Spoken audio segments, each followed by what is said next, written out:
Sir helmet कहाँ है आपका? हेलमेट कहाँ है? नहीं हेलमेट कहाँ है सर आपका? मेरा कोई नहीं हेलमेट। क्यों नहीं है? खत्म हो गई। आपको नहीं मिला? नहीं मिला। फिर से क्यों नहीं मिला? हेलमेट तो देते आपके पास क्यों नहीं है? चलो करिए बताओ हेलमेट कहाँ है आपका? काम करिए गल खत्म। अपना काम, मेरा शनाख्ती कार्ड दे दो।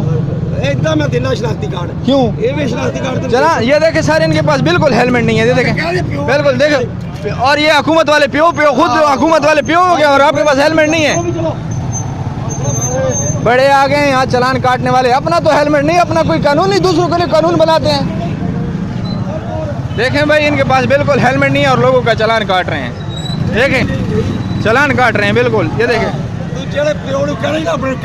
ठीक है पढ़ रही जी, देख लो होंदा की है नाल। तू साढ़े लन पढ़ ली, देख लो चलो सुन लो जनाब क्या कह रहे हैं। लन पढ़ लें ये इदारे हैं, लन पढ़ लें इतने बड़े हो गए ये ऐसे कहते हैं लन पढ़ लें। कमाल नहीं हो गया आपका? हाँ अभी हंस रहे हो? नहीं आपको ये इजाजत है कि अगले वाले को कहना है लन पढ़ लें? बताओ मुझे, लन पढ़ लें ये आपको ये कानून दिया जाता है?